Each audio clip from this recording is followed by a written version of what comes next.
बोलो श्री कृष्ण भगवान की जय हो। श्रीमद्भागवत महापुराण की जय। श्रीमद्भागवत महापुराण में 10वां अध्याय देवासुर संग्राम।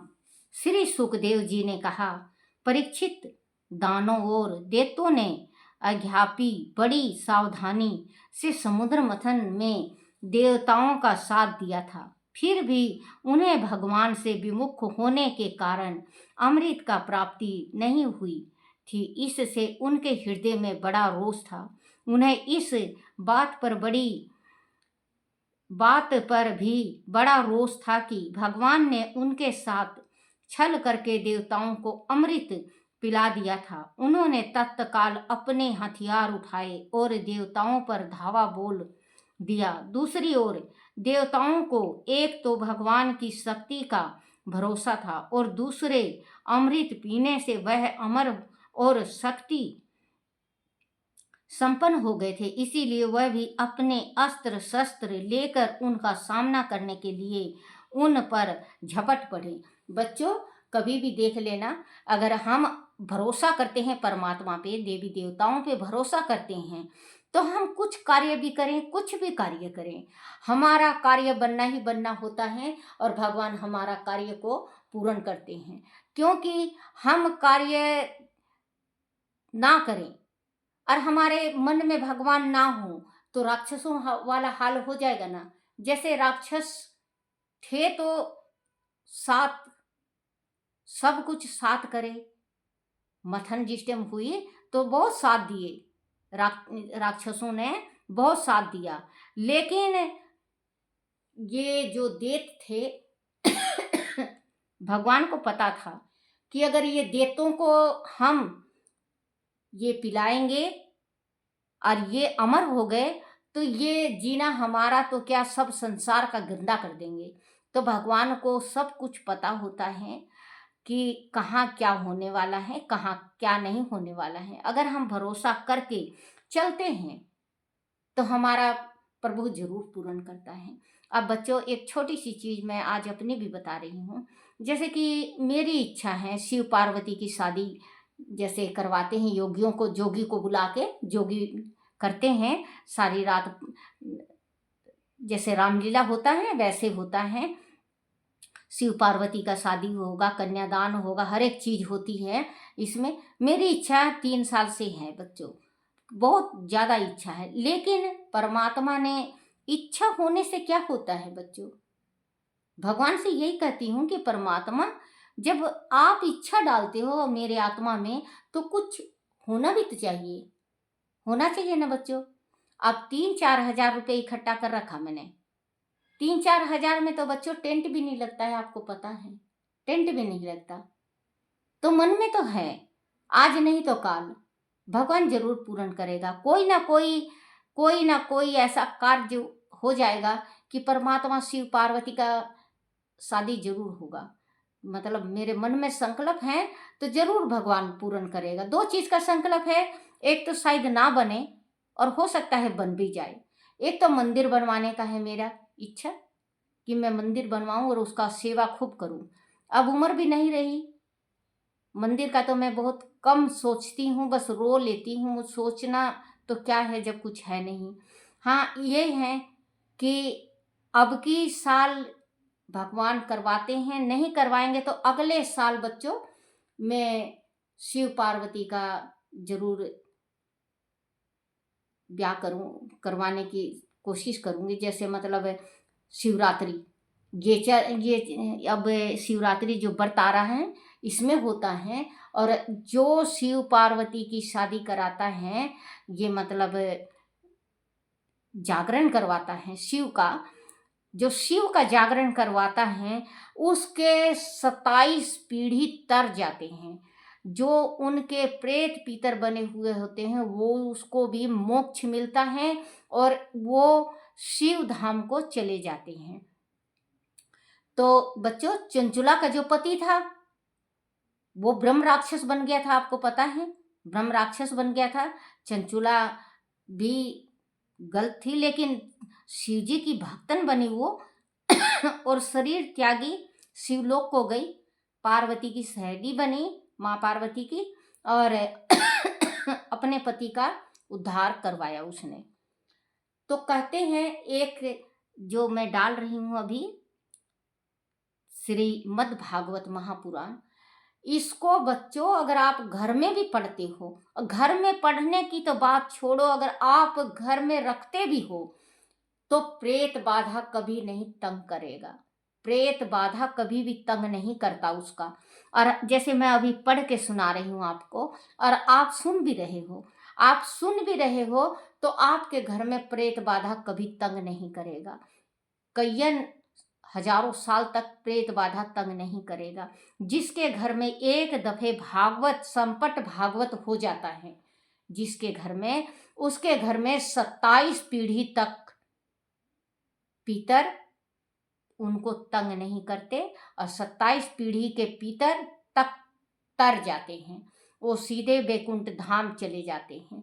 तो बच्चों, आप जरूर लाओ अपने घर में। इसमें लिखा हुआ है, पहले भी पढ़ के सुनाई मैं आपको, 1 अध्याय, 2 अध्याय, 4 अध्याय, 10 अध्याय शिव पुराण और श्री भागवत महापुराण आप अपने घर में जरूर रखो, और समय मिले तो जरूर एक आध चौपाई जरूर पढ़ा करो, क्योंकि इसको पढ़ने से बच्चों हमारी बुद्धि श्रेष्ठ होती है, हमारे घर में माँ लक्ष्मी का वास होता है, क्योंकि विष्णु भगवान का होता है, कृष्ण का, माँ लक्ष्मी को आना ही पड़ता है। तो जरूर बच्चों, अगर आपके पास समर्थ हैं, बच्चों अगर आपके पास समर्थ हैं, तो आप शिव पार्वती की एक दफ़े जागरण जरूर करा, बहुत अच्छा लगेगा और बहुत ही ज़्यादा पुण्य मिलेगा। मेरे पास तो गुंजाइश नहीं है, मन तो करता है लेकिन करवा नहीं सकती। 3-4 जहरा में तो क्या बच्चों, टेंट भी नहीं लगता। मन में है, अब की नहीं तो अब की सही, अब की नहीं तो अब की सही, और अब नहीं नहीं अब की जन्म में नहीं होगा तो देखी जाएगी, भगवान अगर याद रहेगा। अगर मानव जन्म मिला तो कोई ज़रूरी तो है नहीं कि अब की मानव जन्म मिला है अगले बार भी मानव जन्म मिलेगा, जैसा करने करेंगे वैसा फल मिल जाएगा। पिछली करने का तो अब ये फल मिला, और अब की करने का फल आगे देखो। किसी कहते हैं मरे बिना स्वर्ग दिखता नहीं, और मरने के बाद पिछला याद रहता नहीं, पिछला याद नहीं रहता। कृष्ण भगवान ने कहा है, कईयन युगों तक तुम और मैं साथ थे, तुम और मैं साथ थे, मुझे याद है तुम भूल गए। क्योंकि मानव का शरीर जो होता है, पिछले जन्म में 6 महीना तक तो उसे उसके स्मृति रहती है, याद रहता है उसको कि मैं क्या था। 6 महीना के बाद जैसे ही नमक मुंह में गया, वैसे ही सब कुछ भुला देगा, सब कुछ भूल जाएगा। 6 महीना तक याद रहता है, ना बच्चा बोल सकता ना वो बता सकता, उसको पूरा ध्यान रहेगा 6 महीना पहले मैं क्या था। तो बच्चों, वही कहते हैं भगवान श्री कृष्ण कि हमने तो तुम्हें याद नहीं, नर और नारायण, तुम नर थे और मैं नारायण, तपस्या किए हैं हम दोनों, नर और नारायण ने। तो बच्चों, अगर आपके पास है, थोड़ा मोड़ा दान पुण्य जरूर किया करो। ये ना हो, अब मैं सोचती हूँ बच्चों, कभी मेरे पास भी था, उस टाइम अगर करवा लेती तो आज मन में मेरे त्रास नहीं होता। चलो कोई बात नहीं, प्रभु की इच्छा है। लेकर उनका सामना करने के लिए उन पर झपट पड़े। परीक्षित, क्षीर सागर के तट पर बड़ा ही रोमांचकारी और भयानक युद्ध प्रारंभ हो गया। देवताओं और देवताओं की यह घमासान लड़ाई देवासुर संग्राम के नाम से जानी जाती है। दोनों ही एक दूसरे के कट्टर शत्रु हो रहे थे, और अनेक अस्त्र शस्त्रों से परस पर चोट पहुंचा रहे थे। उस समय रंग बिरंगी पताकाओं श्वेत निर्मल छात्रों चवरों और आयु से उड़ते रंग बिखेरेंगे दुपट्टों पगड़ी कलंकी कवच आभूषण तथा सूर्य की किरणों से चमकते हुए शस्त्रों से युक्त देवताओं और असुरों की सेनाएं ऐसी शोभामान हो रही थी मानो जल जंतुओं से भरे हुए दो महासागर लहरा रहे हों। उस समय शास्त्रों की झनकार टकराहट शंखों तुरही मृदंग नगाड़े और रुओं का प्रबल नगाड़े और डमरुओं का प्रबल शोर आकाश को गुंजा रहा था। दैत्यदानों की हुंकारों और एक दूसरे को ललकारने के गंभीर शब्द बादलों की गड़गड़ाहट से प्रतीत हो रहे थे। रथों की गड़गड़ाहट, घोड़ों की हिनहिनाहट, हाथियों की चिंगाड़ और पैदल सेना का कोलाहल भयानक रूप से उभर रहा था। राजा बलि की एक हुंकार पर हजारों हजार राक्षस अपनी जान देने को उतारू थे। वह सभी अमृत का झगड़ा ना मिलने से बेहद क्रोध भर कर मत वाले हो रहे थे और मारने पर उतारू थे।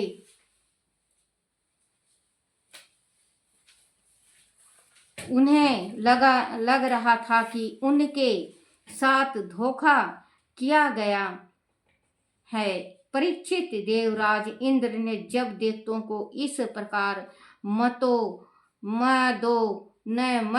होकर युद्ध करते देखा तो उसे बड़ा क्रोध आया। वह भी अपनी देव सेना और दिग्गज लोकपालों के साथ उन पर प्रचंड वेग से टूट पड़ा। बच्चों देखो, अमृत का सवाल है। वैसे तीर्थ प्रयागराज 12 महीना 30 दिन वहीं है और बहुत हजारों वर्षों तक हैं। लेकिन ये कुंभ में जो भगवान के हाथों से एक बूंद, जिस धरती पे एक बूंद गिरी थी, वहां ये गंगा जमुना गोदावरी संगम, वहीं पे ये गंगा जमुना गोदावरी, क्योंकि गंगा जमुना सरस्वती कलो गोदावरी कलो बात एक ही है, तो ये संगम है। तो अब ये बहुत साल के बाद तीर्थ कुंभ का आया तो इसमें बच्चों दुनिया देखो, एक बात ये सोचो, आप सोचो, ये तो एक बूंद था, एक बूंद गिरा है तो आधी दुनिया वहां पे टूट पड़ी। और अगर पूरा पीने को मिल जाता, देखो बच्चों माफ करना, जो हकीकत है वो ही बताऊंगी मैं। अभी भी उस टाइम तो बच्चों राक्षस थे तो लड़ाई होनी थी। अब अगर पीने को मिल जाए, हम राक्षस तो नहीं है, हम भारत देश के वासी हैं, हम राक्षस नहीं हैं, हमारे में सोच समझ सब कुछ है। राक्षस बुद्धि में नहीं हुआ करता, वो क्या किया करते उनको पता नहीं चला करता, लेकिन हम सब सोच समझ सकते हैं। बच्चों अगर कोई कह दे, अब भी कोई कह दे कि भगवान विष्णु मोहनी का रूप धारण करके अमृत बांट रहे हैं, तो बच्चों आप यकीन मानो, सॉरी बच्चों माफ करना, मेरा जला हुआ जीभ थोड़ा पलट जाता है। यकीन मानो कि आधी दुनिया वैसे ही खत्म हो जाएगी आपस ही में ही आधी दुनिया खत्म हो जाएगी। वो कहेगा मुझे, वो कहेगा मुझे, क्योंकि राक्षसी बुद्धि मानव में आना ही आना हो जाएगा। अगर कोई कहता है एक बूंद के वास्ते तो दुनिया इतना मर मिटी, दुनिया मर मिटी। उस जगह पे कभी युद्ध हुआ था और उस जगह पे अभी भी 2-3 घटनाएं ऐसी हुई कुंभ में जो बहुत ही जनों की स्वर्गवास हुई, बहुत जने मरे और बहुत जने घायल भी हैं और बहुत जनों की अभी कंडीशन बहुत खराब है। तो एक बात ये बताओ बच्चों, एक बूंद गिरा तो ये हाल है। अगर विष्णु भगवान स्वयं आ जाए तो क्या हाल होगा। दुनिया जो अपना पूरा परिवार कुत्ता बिल्ली लेके सब वहीं पे विराजमान हो जाएंगे, अपने कुत्ते बिल्ली को भी पिलाएंगे, भैंस बकरी भेड़ सबको पिलाएंगे, कहेंगे सब अमर हो जाना चाहिए। लेकिन परमात्मा ने बहुत ही अच्छा, मैं तो देखो बच्चों आए दफे मैं कहती हूँ कि परमात्मा ने बहुत अच्छा कार्य किया, बहुत अच्छा कार्य किया, जो कि अपने हाथ में जग की डोरी ले रखा है, जग को नहीं दिया। अगर जग को दे देता परमात्मा, ओहो, फिर तो कोई जी नहीं पाता। अगर कोई रोटी खाता हुआ भी किसी को कोई देख लेता ना तो रोटी को लूट लेता। भगवान का दिल देखो, अथाह दिल दरिया भगवान का मिलेगा और किसी का नहीं मिलेगा, संसार में किसी का भी नहीं मिलेगा। देखो बच्चों, हकीकत होता है और सच बोलती हूं मैं। मान लो अगर आपने किसी को कुछ दे दिया, किसी को कुछ दान कर दिया, आज वो गरीब है, मैं दुनिया का सच बताती हूँ बच्चों, आज वो आपने किसी को दे दिया या मैं आज गरीब हूं, आपने मेरी मदद कर दी और भगवान ने कल मुझे अमीर बना दिया, तो जिसने दिया है ना बच्चों, जिसने भी दिया है वो ताना ही से मार देगा उस बंदे को, ताना दे दे के मार देगा उसको। हाँ देख रखा, आज से 10 साल पहले भीख मांग रहा था, मैंने दिया था तो तुम्हारे घर में चूल्हा जला था, आज क्या सेखी बगा रहा है तू, हमारे टुकड़ों पे पला हुआ है। अरे बच्चों ये सोचो कि तुम्हारे हाथ से उसका पुण्य लेना था, उसको देना, आपको पुण्य मिलना था और उसको उसका काम चलना था। एहसान मत भूलो बच्चों। देखो मैं ये जरूर कहूंगी कि एहसान मत भूलो, उस बंदे का एहसान मत भूलो जिसने इस काबिल बनाया है आपको, जो कि दाल रोटी आपके घर में सुख से खा रही हो, उसका एहसान कभी मत भूल लो। लेकिन आपने अगर एहसान किया है, आपने एहसान किया है तो आप उस एहसान को ऊपर मत उठाओ, नहीं तो नरक के कुंड में चले जाओगे आप। आपने दान देके बहुत अच्छा किया है, किसी की मदद करके बहुत अच्छा किया है, बहुत अच्छा काम किया है। लेकिन बच्चों आप उसको उजागर मत करना, कि ताना मत देना, वो घमंड और बिरथा दान हो जाएगा कि हाँ हाँ देख रखा है आपको मैंने दिया था। बच्चों आज ऐसे ही एक थोड़ी सी मुझे याद आ गई, मेरी गुड़िया 10वीं में थी, हमारे शर्मा जी को 5 साल हो गए हैं, हमारे 5 साल हो गया। तो जिस टाइम में बच्चों पहले 2-4 जो 1000 रुपये औरतें रखती थी, तो मैंने भी 35,000 रुपये रख रखा था। इस मोदी भाई साहब ने अपने जिस टाइम में लॉकडाउन लगा, पैसा काला धन निकलने औरतों का सॉरी बच्चों माफ करना, औरतों का काला धन निकलने लगा, क्योंकि औरतें पैसे रखती थी, पैसे औरतें रखती थी। मैंने भी 35-36,000 रुपये रख रखे थे। शर्मा जी थे उस टाइम, जिस टाइम पैसे के इन्हें बंद करा था। तो बच्चों मुझे फिर वो पैसा देना पड़ा। फिर इसके बाद मेरा हाथ बहुत ज़्यादा कमज़ोर हो गया, बहुत ज़्यादा हाथ, क्योंकि भंजवाने में कोई कितना ले लिया, कोई कितना ले लिया, इतना समझ तो था नहीं हमें। फिर 20 में 19 में ये महामारी फैल गई। साल तक कोई गया नहीं, कोई कमाया नहीं, कोई कहीं जा नहीं सका। शर्मा जी की तबीयत खराब ज़्यादा हो गई। शर्मा जी का अंगूठा पक गया, अंगूठा कट के गिर गया। शुगर था उनका, अंगूठा कट गया, उंगली कट गई। उंगली और अंगूठा सूख सूख के निकलने लगे, जैसे सूख गए और खुद ही टूट के गिर गए, एक अंगूठा और एक उंगली। उनका शुगर इतना ज़्यादा हो गया था, और यहाँ टखने तक है, मतलब एड़ी तक खराब हो गई थी पैर। घर ही में पट्टी वगैरह किया करते हम शर्मा जी का। फिर इसके बाद 20 की बात है, थोड़ा मोड़ा परमात्मा ने जो गहना गुट्ठी बनवा रखा था मैंने गुड़िया के वास्ते। अब शर्मा जी की तबीयत खराब हो गई तो 6-7 लाख रुपए लग गया बच्चों। उस टाइम सब बेच दी,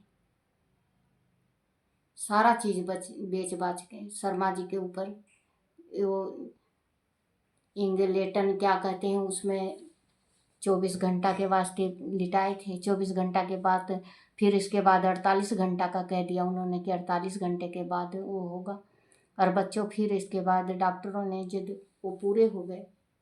डॉक्टरों ने कहा बोले इतना पैसा चाहिए, इतना पैसा आप करके लाओ, बॉडी ले जाओ, इतना बिल बैठता है। उस टाइम बच्चों बहुत ज़्यादा परेशान, बहुत ज़्यादा परेशानी। अब मैं क्या बताऊँ आपको, बहुत ज़्यादा परेशानी। बहुत मुश्किल से इधर उधर से कर कुरा के बॉडी लाई। क्योंकि देखो बच्चों, अगर गहना बेच के मैंने अपने पति का इलाज कराया और पति अगर बच जाते तो वो दुखता नहीं दुखता ना बच्चों, वो दुखता नहीं। लड़की के वास्ते जो कान की बाली थी, नथ थे, अंगूठी थी और एक आधा सेट था सोने का, गले का और कान का। तो बच्चों वो सब बिक गया, मेरा सब बिक गया। मेरा मंगलसूत्र था, एक अंगूठी थी, सारा चीज बिक गया। लेकिन अगर पति होते तो वो दुखता नहीं दुखता बच्चों। ना तो मेरे पति रहे पास, ना मेरे हाथ में कुछ रहा। 13 दिन का सब कुछ करना था, पंडित भी करने था, 13वीं भी करनी थी।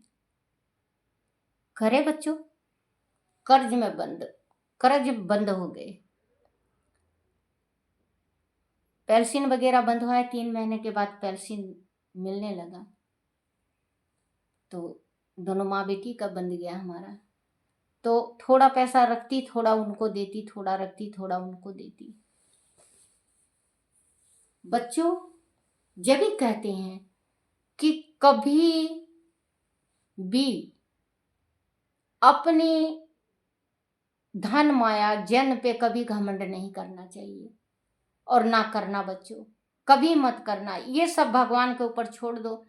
हे मेरी माँ शक्ति, आपका है, आपका धन, आपका जन, आपके हम, आपका परिवार, आपका मकान, आपकी कोठी बंगले, सब कुछ, गाड़ी तक, और तो और मेरे एक श्वास तक आपका है। आप भगवती माँ, दुर्गा माँ, शक्ति, वैष्णो, भगवान, देवी पितर, चाहे किसी को भी एक को पूरा अर्पण कर दो, बस आपकी नाव चल पड़ेगी।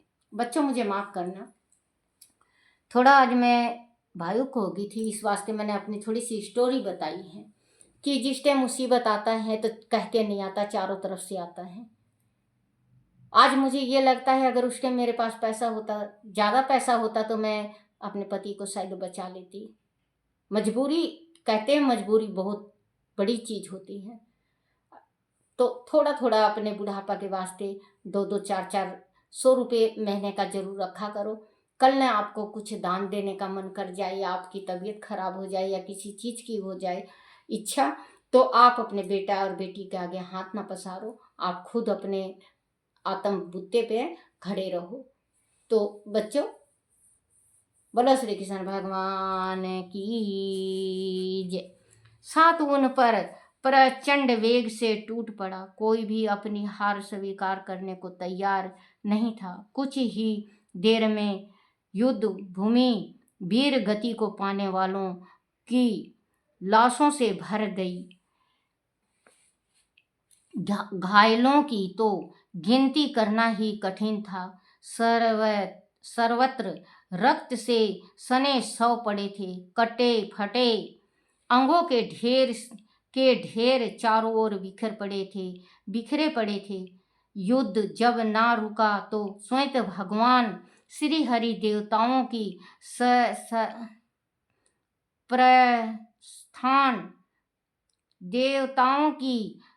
स्थान पर वह गरुड़ पर सवार होकर आए, और उनके सुदर्शन चक्र ने वह भारी तबाही मचाई। उससे घबरा कर दैत्य अपनी अपनी जान बचाकर वहां से भागने लगे। उन्हें भागते देख भगवान वापस अपने लोक लौट गए। बोलो श्री कृष्ण भगवान की जय हो। श्री कृष्ण गोविंद हरे मुरारी, हे नाथ नारायण वासुदेवाय।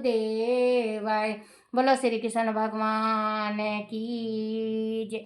अपने अपने माता पिता की जय, अपने अपने गुरुदेव महाराज की जय। श्रीमद् भागवत महापुराण की जय हो।